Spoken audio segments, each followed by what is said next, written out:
आज के लेक्चर में हम डिस्कस करने वाले हैं the drugs used in asthma, the drugs used in asthma. Anyway you can pronounce asthma और asthma.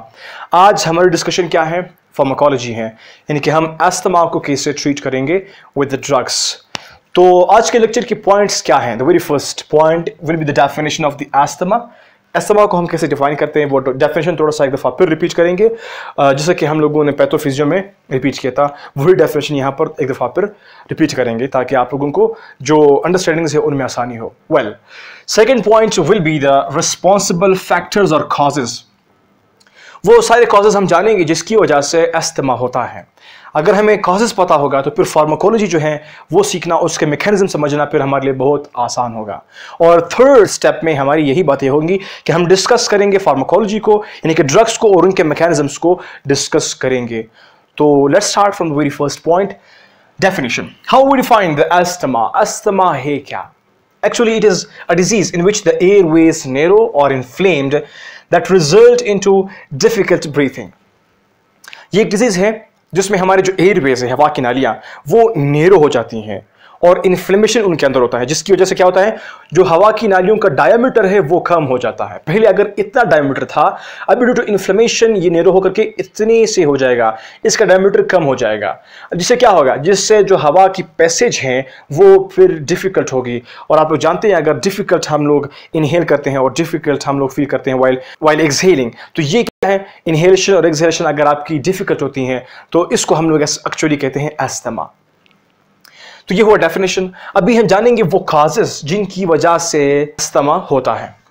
Cause number 1, hyper sensitivity reactions. Type 1 hyper sensitivity reactions, ये हम आप लोगों को याद है कि डिस्कस कर चुके हैं टाइप 1, 2, 3, 4 डिटेल में। यहां पर सिर्फ मैं वो शॉर्टकट बताऊंगा जिसके थ्रू आप लोगों को फार्माकोलॉजी थोड़ी सी आसान हो जाए।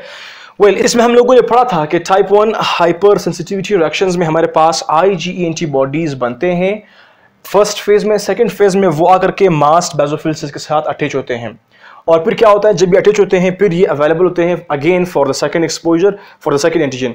पहले जब एंटीजन आया था उन्होंने IgE बनाए थे, जब दोबारा से वही एंटीजन आएगा तो वो एंटीजन फिर इस IgE को फाइंड करेगा जो मास्ट बेसोफिल्स के साथ अटैच होते हैं ऑलरेडी।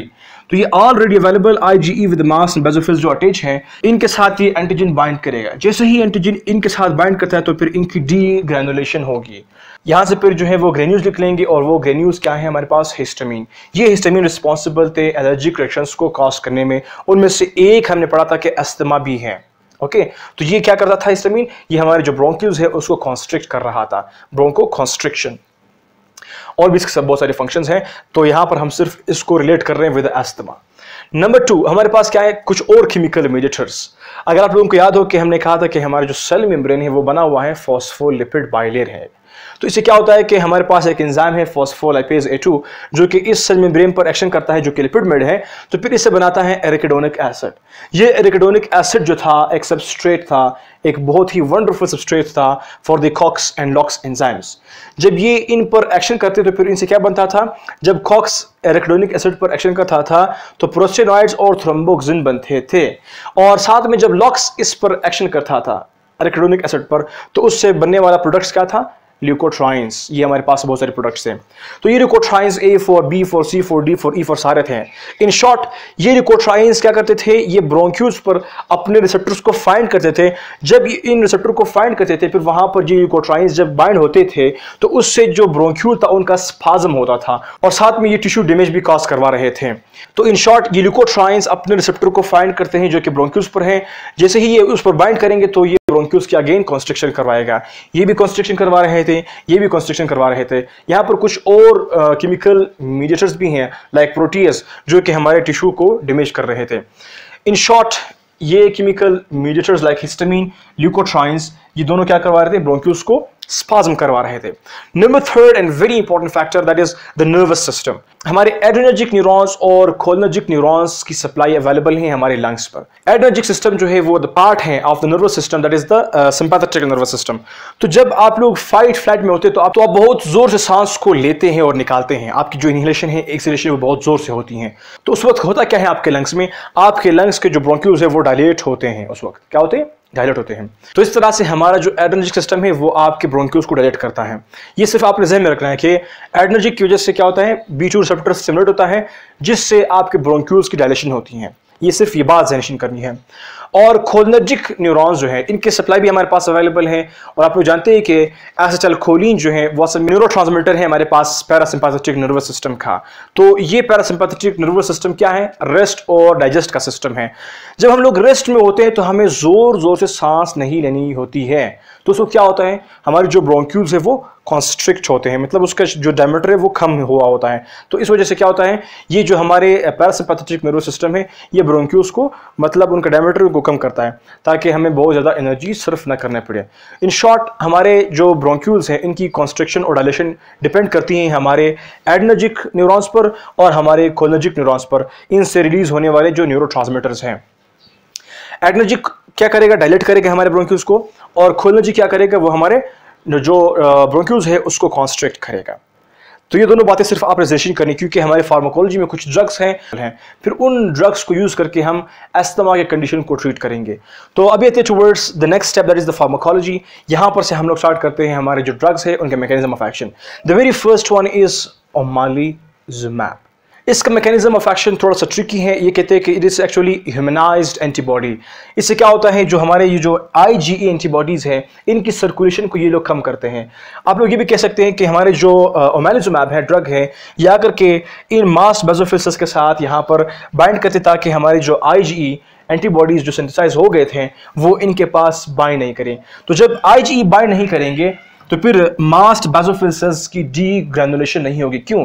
क्योंकि यहाँ पर एंटीजन को चाहिए होता है IgE, और वो IgE जरूरी है उसके लिए कि वो मास्ट या बेसोफिल्स के साथ अटैच हो। तो अगर ये IgE अटैच नहीं है तो फिर ये एंटीजन आकर के इसको स्टिमुलेट नहीं करेगा, यानी कि डीग्रैनुलेशन नहीं करेगा। जब डीग्रैनुलेशन नहीं होगी तो हिस्टामिन रिलीज नहीं होगा, हिस्टामिन रिलीज नहीं होगा तो हमारे जो ब्रोंक्यूल्स है वो कंस्ट्रिक्ट नहीं होंगे। द वेरी फर्स्ट ड्रग, इसका मैकेनिज्म ऑफ एक्शन हो गया। सेकेंड ड्रग हमारे पास है क्रोमालिन। अभी ये जो है इसको बोलते हैं मास्ट सेल स्टेबलाइजर। नाम ही आपको बता रहा है कि मास्ट सेल को ये स्टेबलाइज करता है। हमारे पास क्या है, मास्ट सेल्स, बेसोफिल सेल्स। ये जब हम लोग क्रोमालिन लेते हैं ये आकर के इन मास्ट बेसोफिल सेल्स को स्टेबलाइज करते हैं। स्टेबलाइज कैसे करेंगे, जैसे ही हमारे ये क्रोमालिन ड्रग्स आकर के इन पर एक्ट करेंगे तो ये जो हमारे मास्ट बेसोफिल सेल्स हैं ये फिर डीग्रैनुलेशन नहीं करेंगे। अभी वापस से वही मैकेनिज्म हो रहा है, जब मास्ट बेसोफिल सेल्स स्टेबलाइज हैं, डीग्रैनुलेट नहीं करेंगे तो फिर उससे हमारे जो हिस्टामिन्स हैं वो बाहर नहीं निकलेंगे। हिस्टामिन्स बाहर नहीं निकलेंगे, जाहिर सी बात है, तो फिर हिस्टामिन का जो एक्शन है ब्रोंक्यूल्स पर वो नहीं होगा, जिससे हमारी ब्रोंको कंस्ट्रिक्शन नहीं होगी। Number 2 clear. नंबर 3 हमारे पास क्या है, ICS, inhalational corticosteroids, in short steroid आप कह सकते हैं। तो ये क्या हमारे पास है, इनके हमारे पास बहुत सारे ड्रग्स हैं जो हम लोग यूज करते हैं फॉर द मेनी पर्पसेस। यहाँ पर कुछ स्टेरॉइड जो है हम लोग इनहेलेशनल रूट पर लेते हैं, मींस हम उसको इनहेल करते हैं। तो ये अगर कि इनका साइड इफेक्शन क्या है, ये हमारे पास फोस्फोलिपेज A2 यहाँ पर इनका एक्शन है, ये इस एंजाइमेटिक कैस्केड को ब्लॉक करता है। जब ये कैस्केड ब्लॉक होगा हमारे पास ल्यूकोट्राइन्स और प्रोस्टेनॉइड्स, थ्रोम्बोसिन वगैरह सारे नहीं बनेंगे, जिससे क्या होगा, जिससे अगर हमारे ल्यूकोट्राइन्स नहीं बन रहे हैं, हमारा फोकस जो है वो ल्यूकोट्राइन्स पर है। अगर ल्यूकोट्राइन्स नहीं बन रहे तो फिर हमारी ब्रोंकोस्पाज्म नहीं होगी, क्योंकि ल्यूकोट्राइन्स ने करना था ब्रोंकोस्पाज्म, ल्यूकोट्राइन्स ने आना था रिसेप्टर को फाइंड करना था, फिर उस पर बाइंड करने के बाद ब्रोंकोस्पाज्म करनी थी। तो हमारे ड्यू टू दिस ICS जब हम लोग देते हैं तो उससे हमारे ल्यूकोट्राइन्स बनेंगे नहीं। जब वो बनेंगे नहीं तो फिर हमारी ब्रोंकोस्पाज्म नहीं होगी। अगेन व्हाट वी नीड, हमें चाहिए होता है ब्रोंकोडायलेशन। यहाँ पर हमने बात की कि हमारे एयरवेज जो है वो नैरो हो गए होते हैं, तो हमने एयरवेज को वाइड करना है, डायरेक्ट करना है। तो ये भी हमारे पास क्या होगा, ब्रोंको कंस्ट्रिक्शन ही करेगा तो ब्रोंकोडायलेशन होगी। यहाँ पर ब्रोंको कंस्ट्रिक्शन ही करेगा तो ब्रोंको डायलेशन होगी। तो हमारे सारे ड्रग्स ओमालिजुमैब, क्रोमालिन और ICS ये सारे क्या कर रहे हैं, ब्रोंको डायलेशन कर रहे हैं। अभी नंबर 4 हमारे पास है ल्यूकोट्राइन्स इनहिबिटर्स। इसमें हमारे पास क्या है, कुछ है ज़ाइलोटॉन और कुछ हमारे पास है ल्यूकोट्राइन्स लाइक ज़ाइफिरल्यूकोस्ट और मोटिल्यूकोस्ट। अभी ये जो ड्रग्स है ये 2 क्लासिफिकेशन में हमारे पास अवेलेबल है। The very first one is zileuton. ये हमारे पास जो लॉक्स एंजाइम है इसको इनहिबिट करता है। ज़ाइलोटॉन क्या करता है, ज़ाइलोटॉन यहाँ पर मैं सिर्फ ज़रा लिखता हूँ, ये ज़ाइलोटॉन जो है ये लॉक्स को इनहिबिट करेगा। जब लॉक्स इनहिबिट होगा तो जाहिर सी बात है लॉक्स ने एरेक्लोनिक एसिड से ल्यूकोट्राइन्स बनाने थे और फिर उन्हीं ल्यूकोट्राइन्स ने आना था रिसेप्टर पर बाइंड करना तो ब्रोंको स्पाज्म करनी थी। अभी ज़ाइलोटॉन हमने दिया तो ल्यूकोट्राइन्स नहीं बनेगा। ओके, तो ल्यूकोट्राइन्स नहीं बनेगा तो ब्रोंकोस्पाज्म नहीं होगी। अब आते हैं towards the next one, that is the leukotrienes like zafirlukast, montelukast. ये हमारे जो रिसेप्टर है इनको बाइंड करते हैं। तो जो हमारे ल्यूकोस्ट ड्रग है, ज़ाफिरल्यूकोस्ट और मोटिल्यूकोस्ट, ये क्या करते हैं, ये हमारे इस रिसेप्टर को इनहिबिट करते हैं। जब रिसेप्टर ही इनहिबिट होगा तो ल्यूकोट्राइन्स आकर के कहां पर फिर बाइंड करेगा, मींस ल्यूकोट्राइन्स बाइंड नहीं करेगा। जब ल्यूकोट्राइन्स यहां पर बाइंड नहीं करेगा तो क्या होगा, रिसेप्टर स्टिमुलेट नहीं होगा।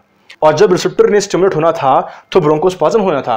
अभी रिसेप्टर स्टिमुलेट नहीं हो रहा ड्यू टू हमारे ल्यूकोस ड्रग्स। तो अगर रिसेप्टर स्टिमुलेट नहीं होगा, जाहिर सी बात है ब्रोंकोस्पाज्म नहीं होगा, मींस ब्रोंकोडायलेशन होगी।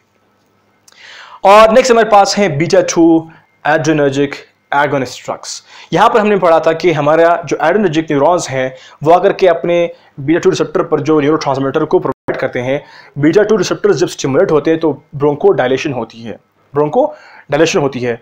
तो हमने क्या करना है, हमने ब्रोंकोडायलेशन करनी है, हम तो कंस्ट्रिक्शन नहीं करनी। तो इसीलिए हम लोग beta 2 adrenergic agonist drug use करेंगे। हमारे पास बहुत सारे ड्रग्स हैं, अल्बिट्रॉल, लेवोल्बिट्रॉल, सल्मोट्रॉल, फॉर्मोट्रॉल। ये हमारे पास असल में शॉर्ट एक्टिंग और लॉन्ग एक्टिंग ड्रग्स हैं। फिर इन शॉर्ट लॉन्ग को specifically according to the condition of the patient फिर उसको प्रोवाइड करते हैं, इधर शॉर्ट देना है या फिर लॉन्ग देना है। तो हमारे पास क्या है, बीटा 2 एड्रेनर्जिक एगोनिस्ट हमें देना है, क्योंकि एड्रेनर्जिक एगोनिस्ट जो है, एड्रेनर्जिक खुद जो है वो बीटा 2 को स्टिमुलेट करता है, ब्रोंकोडायलेशन करता है। अगर हम एगोनिस्ट ड्रग देंगे तो ये मजीद क्या करेगा, ब्रोंकोडायलेशन करेगा, जो कि हमें चाहिए होता है। हमें ब्रोंक्यूल्स को डायलेट करना है क्योंकि हमारे ब्रोंक्यूल्स कॉन्स्ट्रिक्ट थे, निरुद्ध है।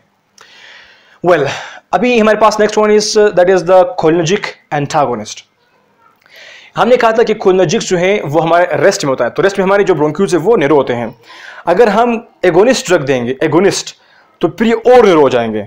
तो हमने क्या करना है, एंटागोनिस्ट देना है, ताकि जो कोलिनर्जिक न्यूरॉन की एक्टिविटी है उसकी हम अगेंस्ट काम कर सकें। तो फिर ये ड्रग आकर के क्या करेंगे, जस्ट लाइक इप्राट्रोपियम या थायोट्रोपियम, ये ड्रग्स आकर के मस्कर्निक रिसेप्टर को बाइंड करेंगे, जिससे ये कोलिनर्जिक जो एक्टिविटी है उसको एंटागोनाइज करेंगे। कोलिनर्जिक ने ब्रोंकियो कंस्ट्रिक्शन करनी थी, लेकिन ये ड्रग्स इप्राट्रोपियम, थायोट्रोपियम, जो कि again short long acting drugs हैं, ये आकर के जब इसके ऊपर बाइंड करेंगे तो ये ब्रोंको डायलेशन करेंगे। तो हमारे जो जितने भी ड्रग्स हैं सबको हम लोग यूज करते हैं for the very purpose that is bronchodilation. So इस तरह से हमारी डिस्कशन होती है कंप्लीट। आई होप आप लोगों को समझ आ गया होगा। अगर फिर भी कंफ्यूजन है, feel free to ask us in the comment box, and thank you for watching.